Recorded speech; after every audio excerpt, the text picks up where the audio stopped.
안녕하세요. 저는 5살 된 어린 아이를 키우고 있는 평범한 30대 남자입니다. 아내는 대기업 직장인인데 1년 전 해외 주재원으로 발령이 나서 미국 애리조나주에 가서 살고 있고요. 저는 4년간 주재원 생활하는 아내와 함께 미국으로 가지 못하고 한국에 남아서 직장 생활과 육아를 하고 있습니다. 현재는 낮 시간에 아이를 봐주는 장모님이랑 셋이서 함께 살고 있습니다. 근데 어느 순간부터 장모님과 관계가 좀 이상하게 되어버려서 이걸 어떻게 하면 좋을지 고민 상담을 좀 해보려고 사연을 보냅니다. 냉정하게 말씀해 주셔도 좋습니다. 고민 한번 들어주시면 감사하겠습니다. 장인어른은 어릴 때 집안에 큰 땅이 있었는데 그 땅이 개발을 하게 되면서 재산이 상당히 많이 있으십니다. 장모님은 가정 형편이 많이 어려우셨다고 해요. 장인어른께서 장모님과 선을 봤는데 첫눈에 반하셔서 결혼을 하게 되었다고 합니다.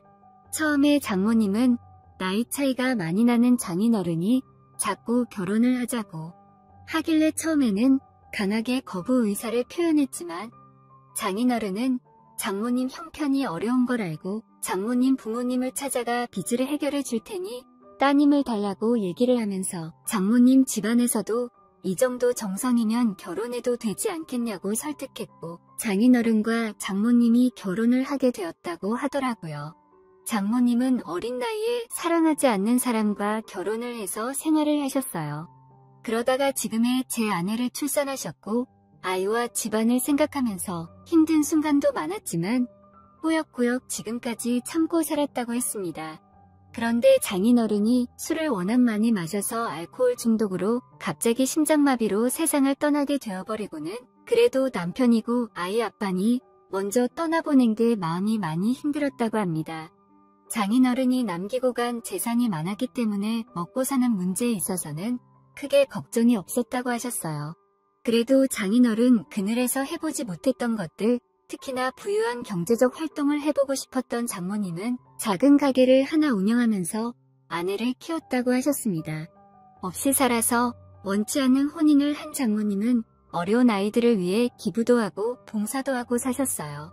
마음씨가 따뜻하고 바른 생각을 가지고 계시는 그런 장모님 밑에서 자란 아내여서 그런지 제 아내도 참 밝고 사랑스러운 사람이었습니다. 결혼을 해서도 아내는 장모님 혼자 계시니 저랑 같이 장모님을 자주 찾아뵙고 식사도 같이 하고 가끔씩 여행도 다니고 그랬어요.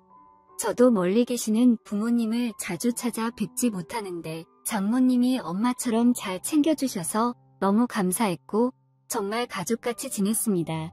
한참 행복하게 결혼 생활하면서 아이 돌잔치도 끝내고 그랬는데 정말 한순간에 아내가 해외 주재원으로 발령나고 나니 평소에 연락을 많이 하는 편인데도 막상 아이를 키우거나 옆 빈자리가 너무 크다는 것을 느껴서 힘든 나날들을 보내고 있었습니다.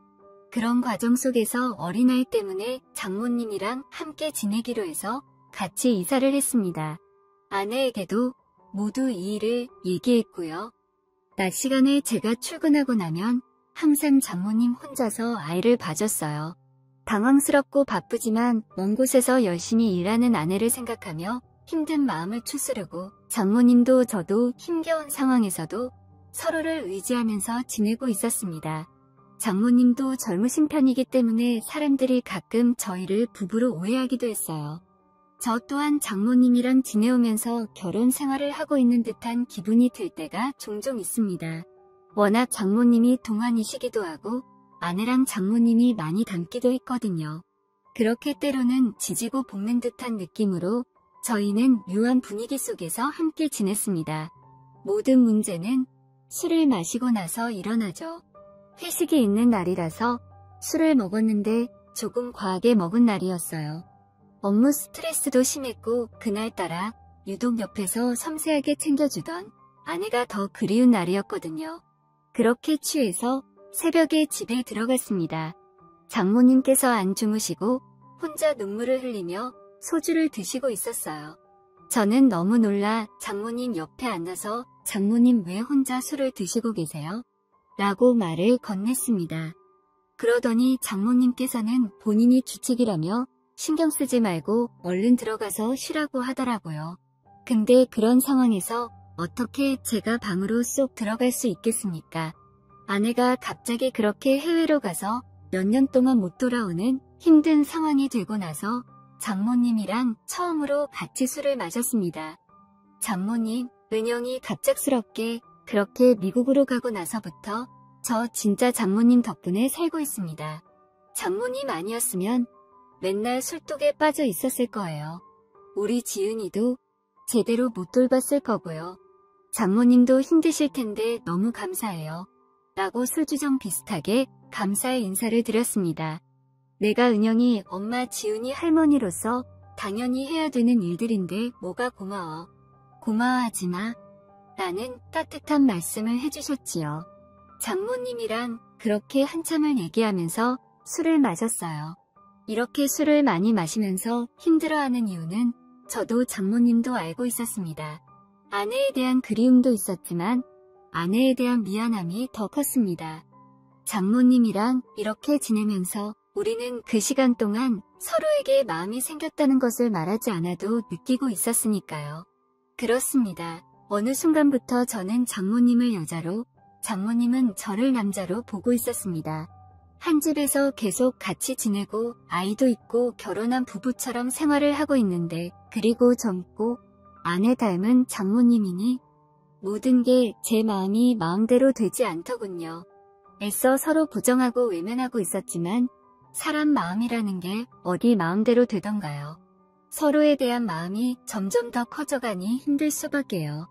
장모님, 저 더 이상 제 마음을 숨길 수가 없어요. 은영이한테 너무 미안하고 이러면 안 되는 거 알지만 장모님을 향한 제 마음을 더 이상 멈추기 힘들어요. 라며 도발을 했습니다. 이어서 장모님도 저 사랑하시죠? 우리가 지은이랑 이렇게 행복하게 살고 있는 거 은영이도 알고 있지 않을까요? 라고 말하며 저는 눈물을 흘렸습니다. 장모님이 눈물 흘리는 저를 보며 눈물을 닦아주었고 우리는 서로의 눈을 바라보았습니다. 사랑해요. 저는 사랑한다는 말을 하고 장모님께 입을 맞췄습니다. 우리는 눈물을 흘리며 서로를 안았어요. 이제는 정말 돌이킬 수 없는 강을 건넜기 때문에 서로의 마음을 인정하고 표현했습니다. 아내는 다시 한국으로 돌아오려면 4년이라는 시간을 더 보내야 했고 그냥 지금 이 순간이 장모님에 대한 소중함과 아내에 대한 미안함 여러 가지 감정이 겹쳤던 것 같아요. 하지만 이 시간 이후로는 지금 이곳에 있는 우리의 행복만을 생각하려고 합니다. 다음 날 아침 우리는 함께 눈을 떴고 다시 한번 서로의 마음을 확인했습니다. 우리는 서로 부르는 호칭도 바꿨어요. 더 이상 장모님이 아닌 자기라고 부르고 있습니다. 장모님도 저도 그동안 힘들었던 삶 속에서 조금씩 다시 행복을 찾아가고 있었습니다. 특히 장모님은 그동안 눌러왔던 걸 풀어내듯 밤이 되면 돌변했어요. 사랑하지 않았던 장인 어른과의 결혼 생활이 행복할 리 없었겠죠. 그리고 일찍 과부가 된 탓에 얼마나 욕구가 쌓였겠어요. 그리고 이제 서로 사랑하는 사이가 됐으니 그 욕구가 표출되는 건 당연하다고 생각합니다. 저 또한 너무 좋았습니다. 밤마다 돌변하는 장모님을 보며 저도 밤마다 뜨거워질 수 있어서 기분이 너무 좋더라고요. 아내와는 완전히 다른 면이 있습니다. 퇴근하고 오면 항상 그랬듯이 맛있는 저녁을 준비하고 뽀뽀를 하며 저를 반겨주는 사람이 있으니 집에 들어오는 것도 행복입니다. 저녁을 먹고 아이와 시간을 보낸 후에 일찍 잠을 재우고 있어요. 온전히 우리 둘만의 시간을 보내기 위해서 빠른 육아 퇴근을 하고 있습니다. 문화센터만 다니다가 아이를 어린이집에 보내기 시작했고 아이가 어린이집에 가 있는 시간이면 제가 평일 연차를 내고 둘이서 영화도 보고 맛있는 것도 먹으러 가고 남들처럼 평범한 데이트를 하며 지냈습니다.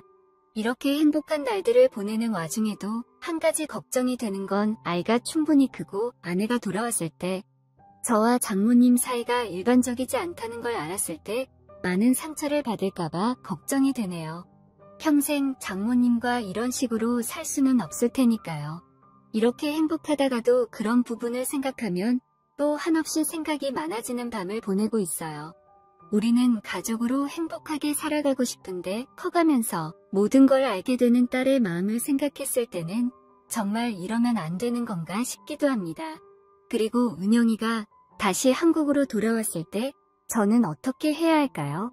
앞으로 우리들의 관계는 어떤 방향으로 흘러가야 하는 거죠? 모든 게 순리대로 되는 것은 어렵다는 것을 알고 있습니다. 아내도 미국에서 좋은 남자를 다시 만날 수도 있다는 생각을 하는데 그건 저희의 큰 욕심이겠죠? 어떻게 하는 게 현명한 방법일까요? 오늘 준비한 사연은 여기까지입니다. 이야기 재밌게 들으셨다면 좋아요 한 번씩 부탁드리고요. 오늘도 좋은 하루 되세요.